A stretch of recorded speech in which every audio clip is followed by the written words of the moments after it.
your bios or whatever, and you guys have all been doing something. Like you've all done something. Like I read, you were. You can talk about that, right? Yeah. You were imprisoned. Yeah, I was. Yeah. You were false. Huh? Was it false? What's that? No, I remember that you said something. I said something on your bio that you were falsely imprisoned. Oh yeah. Actually, yeah, I was 14, and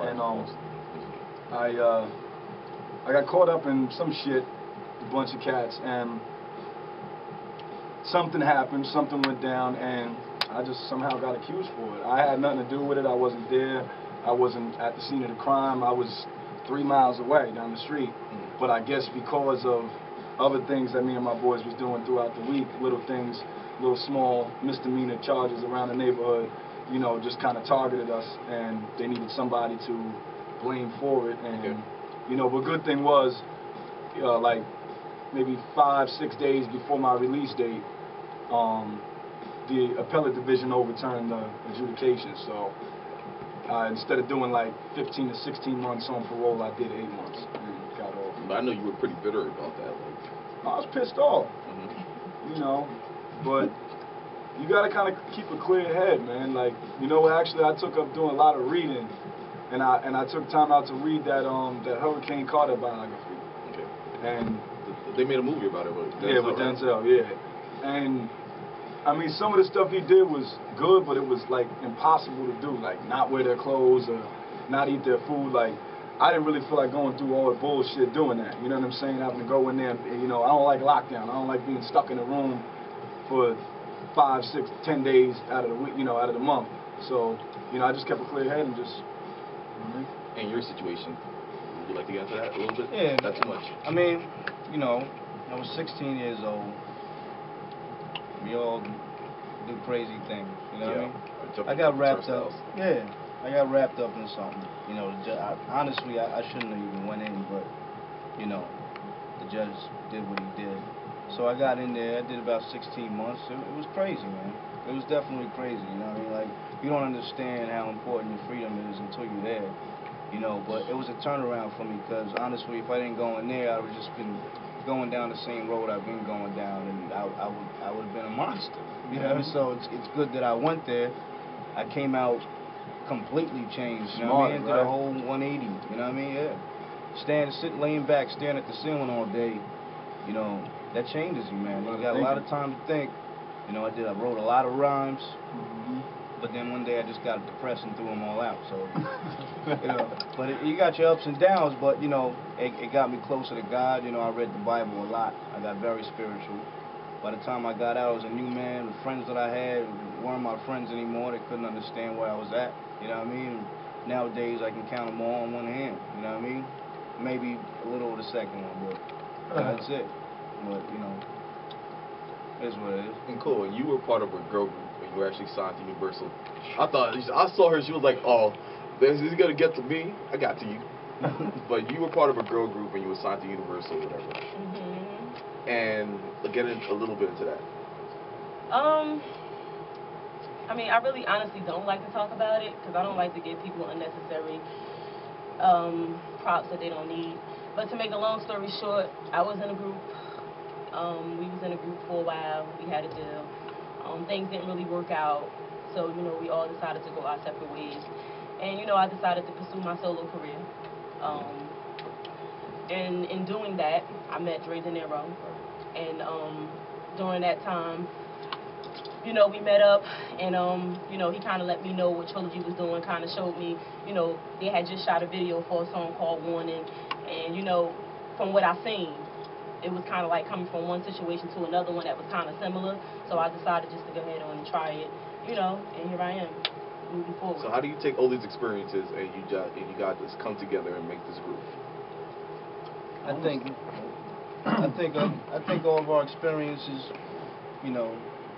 they helped us grow into who we are today, and that's why we come together today with all this experience and all this, all this emotion, whatever it was that we went through. We could express it through music, and it just made us that much better as artists. You know what I mean? So when we come together, the music is just, to me, it's priceless. You can't put a price on music.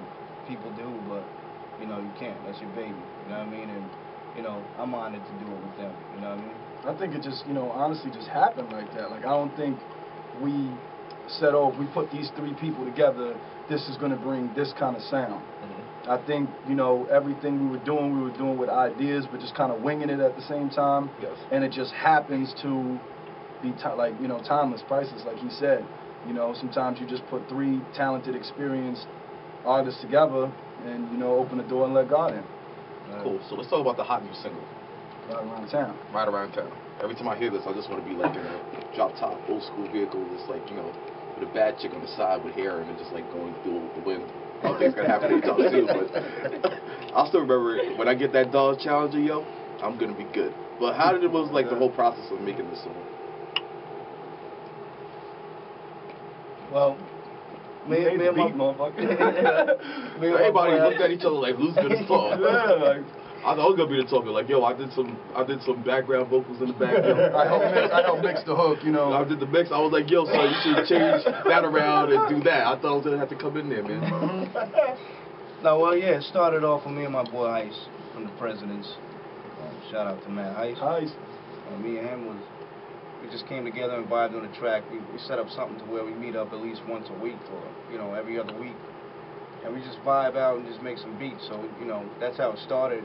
Track sat for a little bit, and you know, everybody was feeling it pretty much, and you know what I mean, I just, you know, sat with it. And so how do you feel about the success of the single? Did you yeah, know, it's did crazy you know that it was gonna be such a big song? It's crazy to me, man, because you know, like me, honestly, I like the song, but I was like, you know, there's other songs that we had people ain't hear yet, so you know, we were kind of, you know. Undecided. Yeah, undecided about it, but it's crazy, man. It's like when on YouTube, it's like, boom, like a week, 10,000 hits, boom, another week, 20,000 hits. It's like, where'd that come from, man? I'm like, yo, it's a good feeling, and the more, you know, the more we did with it, and you know, the song, like when we recorded it and it was mixed, we recorded it, we were like, yo, that's dope. It got mixed, we were like, yo, that's dope. You know what I mean? Like, because you know, after a while you listen to a track, you might, you know, if it's your own, you might get tired of it, you might want to move on. But like, got mixed, boom, that's dope. Shot the video, yo, that's dope. You know what I mean? So like, all the shows we doing, the responses we're getting from the crowds, people jumping out of their seats, doing it right around town. Yeah, you guys be doing that. Be doing that part. I remember I was doing that at a party the other day. They looked at me like, yo, so you stuck in '97? And I saw you guys doing it. I was like, yeah. If they could do it, I could do it again. What up, son? What up, son? Yeah. But yeah. So, do you think this is gonna be hard to, like, unexpected success is gonna make it hard for you to follow up with the next song? No. Nope. I don't think so at all. Nope. We have a lot of songs in the stash that people ain't even hear yet. Like, so he's like, yo, I got that are better than that. You know what I mean? That are better than that. That's like a laid back track. Like, that's a feel good track. You know what I mean? Like, I think they're not gonna know what's gonna hit them. You know what I mean? Yeah, the things that we have in the bag for from here on out. There's a lot of shit in the stash. So, you know, Ride Around Town is great. Don't get it twisted. And we're happy and blessed to have that attention from it. But the songs that we have in the stash, you know, we held off on because, you know, we wanted to see what kind of response we get off the record. And we knew it was a hot record, but if that's the response we got, I can just imagine what it's going to be like when we drop, you know, some new joints. So what's next for Trillogy? Next for Trillogy is wrapping up this album. We got a situation with MTV that we still, you know, working on. We're supposed to take a trip to Cali pretty soon. Okay. ASCAP. For ASCAP. And just gonna keep on keeping on, you know what I mean? So now you're about to be performing the new single, right? Yes, sir. Cool. Let's get into the song real quick, then get back into it so we could, like, prepare for it. All right. Dope. So, do you have any other extra songs on the CD? Yeah. Dope. The one right after this, you played two so far, right? Yeah. Play the third one. It's called Thing Called Love.